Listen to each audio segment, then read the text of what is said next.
A very good evening. You're watching India Today with me, Nabila Jabal. I'm going to take you through the roundup of the news on social media. Let me start with Afghanistan and what's happening right after the twin blasts. As you know, two blasts took place right outside the Kabul airport, where at least over 100 people have now died as a result. In fact, the numbers only new fresh figures are coming as and when the hour passes by. Initially, it was 13 dead, and then it grew to 40 people who had succumbed, and eventually 90, and now the toll is only increasing. It's more than 100, but we can't put a finger on it to say exactly how many, because there are that many people who have been rushed to various hospitals. They're still receiving treatment. Many of them are still critical. Of course, this blast came right after the terror threat warning that was given out at least by 4 countries. The United States, United Kingdom, you had Australia, Denmark, warning Afghans and its own citizens not to be very careful around the Kabul airport. They warned Afghans to leave from the Kabul airport or surrounding areas because there was a threat of a terror strike that was looming large, and eventually the fears came alive. ISIS-K has claimed responsibility for this terror strike, the twin blasts.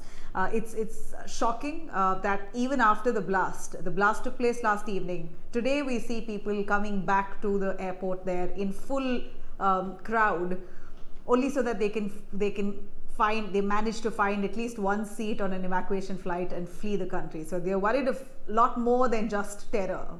They don't care what kind of threat is before them, but they're just desperate to leave the country. That's the kind of desperation that you see on ground there.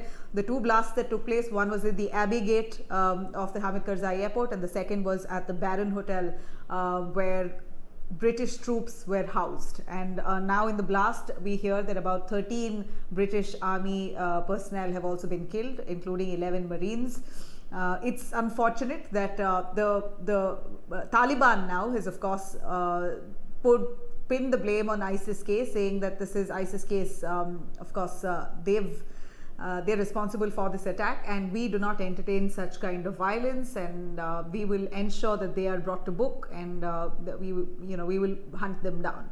This is what Taliban says. It's ironic because Taliban is the same organization that has executed women for not obeying the rules, that have killed many of them for not adhering to their laws and their norms. This is the kind of Taliban that has carried out war crimes extensively, as they captured the whole of whole of Afghanistan. And the same Taliban says that they are going to ensure that they will not allow for terror strikes of such nature on their soil, and they will ensure that they will bring the ISIS-K to book. While that said, you have the United States that's promising to hunt down those terrorists and ensure that a proper plan. Joe Biden says that a word has been sent out to the Pentagon to come up with a proper strategy, a plan on how to strike back and get to those people who were responsible for this twin blasts. One of them was a suicide bomber. Well, of course, ISIS-K is responsible because they have claimed responsibility. But here you have Amrullah Saleh, who is the face of the resistance front. He has now very categorically blamed Pakistan for it. He says Pakistan has backed the Taliban backed the ISIS as much, that they are now emboldened. They have enough arms and ammunition for them to carry out this nature of attacks. In fact, he sharpened the attack on Pakistan, saying if at all Pakistan is denying any links with ISIS-K or the Taliban, then it is like basically Pakistan denying any relation or connection with Quetta Shura. Now, Quetta Shura was basically a terrorist organization that composed of the Taliban, which was based out of Pakistan's Quetta. Now, this is what Amrullah Saleh says, saying that that ISIS-K, Taliban, Pakistan are all basically more or less one unit, different shades. You have, meanwhile, the UNSC now reports that hints at a link between the ISIS-K and the ISI-backed Haqqani, saying that the 2 organizations carried this terror attack in unison. It was a collaboration, and they did this so that they can show Afghanistan in poor light, or rather Taliban in poor light, that look at the way Taliban is now taking over poor security. There's barely any security and safety for the people of Afghanistan, and therefore it's just a 1+ for the Haqqani network as well as the ISIS-K, who are not entirely friendly with the Taliban. This is just the surface level understanding that we have, but the roots go much deeper, because these are the same people who belong to different groups. Like I said, just the same kind of people of different shades, all coming from terrorist backgrounds. One can only imagine how different they could possibly be. All right, you have Joe Biden, like I said, who's ensured, at least he's promised that he's going to ensure that these terrorists are pinned down. That said, there's evacuation process that's still underway despite the twin blasts. We're looking at US carrying out hectic evacuation. UK has, Boris Johnson says, while he condemns these attacks, that they will not relent, they will not buckle, they will carry out evacuation as per planned. And so that's underway, that's still going on. Evacuation is happening even today as we speak. Of course, there was an eerie calm right in the morning, but then again a few hours ago, we saw people all flooding back to the airport again, and now it's quite chaotic once again. So desperation is at its peak. People are not worried about blasts around them. They're just worried about, if they're alive, they do not want to stay in Afghanistan. They do not want to be ruled under the Taliban. So they want to get out at whatever cost. So let me give you a glimpse into who the ISIS-K is. Basically, ISIS-K is the affiliate of the ISIS terror group. They're active in Afghanistan and Pakistan mainly, and they're known as the Islamic State Khorasan province, and most extreme and violent terror group in Afghanistan. This is what they've known as. Recruits from both Afghanistan and Pakistan. So here's the ISIS-K. That's quite a dangerous outfit as per reports coming in. Now, world leaders have reacted. You have Germany now that says that they're going to complete evacuation at the earliest, and they will back the United States if they need help for evacuation. French President Emmanuel Macron has also promised the same, that he will back the United States and help in evacuation process. UK, US, of course, still carrying out their evacuation. Now, let me quickly take you through some news coming in from India. Very unfortunate news. I did mention that there was a young college-going girl who was gang raped in Karnataka's Mysuru, and that resulted in so much talk and blame on the girl. Why did she have to be in an isolated spot at 7 p.m.? That was a question that was asked by the Home Minister of Karnataka, and that's why we're so embarrassed, because this is not the kind of governance anyone deserves. If there's an attack, if there's a rape that's happened, it is the business of the government to ensure that the victim gets justice, but not to victim shame or victim blame. That's what we see here, and we're very upset with what has come from the mouth of the Karnataka Home Minister. While he says that he asks, why did the victim go there at 7 p.m. in the evening? You have an MLA now that's coming out, MLA Purnima Srinivas, who's sided with the Home Minister, who says, well, it's not to be taken in a negative way. The Home Minister means well. He only was concerned for the women and that victim there, and this is just a message that should be going out to people, that it's not safe to venture out at that time of the hour. Now, what do you mean by it's not safe? I mean, we'd like to ask, why is it not safe? If men can venture out at any hour, why can't women venture out at any hour? Basically, why don't we have a safe environment? It's a responsibility of the government to ensure that women, men, children, anybody stepping out are safe. We know that the most developed countries have crimes that are committed. You hear crimes coming in from the most developed countries. India is no different. Yes, India is different. You have more number of cases of this nature coming in from India. Gang rapes, news of gang rape coming in from India is not new, and it doesn't seem to subside. And each time you have a more heinous crime coming to fore, and somehow or the other the blame comes back on the victim as to why did she venture out, why did she wear the kind of clothes, why did she have to talk to a certain group of unknown people. That kind of questions that really puts a lot of self-doubt on a woman itself if she wants to venture out. Here you have, of course, the former Karnataka Women's Panel Chief. She has now said that she feels disgusted that the girl, being an MBA student, came out late in the night. 7 p.m. according to her is late in the night. So this is what she says. She says this is not good. An MBA student coming out at 7 p.m. is not good. Well, that's that. You have a lot of protests happening in Mysuru condemning this gang rape and asking for immediate arrest. Remember, the culprits are still on the run, scot-free.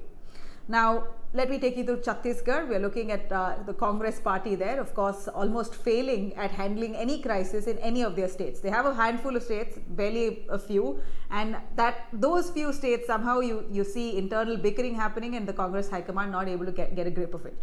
Chhattisgarh Chief Minister now reaches Rahul Gandhi's residence, Bhupesh Baghel. He is now insisting that he does not want to change he does not want to leave the seat of the chief minister. In fact, there was a 2018 agreement that was decided that the chief ministerial position will be rotated between Bhupesh Baghel and T.S. Singh Dio, who is currently the health minister of Chhattisgarh. So here now Baghel's supporters, about 50 odd MLAs, have now come to Delhi trying to lobby for Baghel and pushing to meet with Rahul Gandhi, asking the High Command not to change the leader as per the 2018 agreement. But we hear, sources have told India Today that Rahul Gandhi has expressed his wish that Bhupesh Baghel must hand over power very peacefully and smoothly to T.S. Dio as per the agreement that was decided in 2018. Of course, Dio is not he's relentless. He's saying, I will not accept anything less than a chief ministerial position as promised to me in 2018.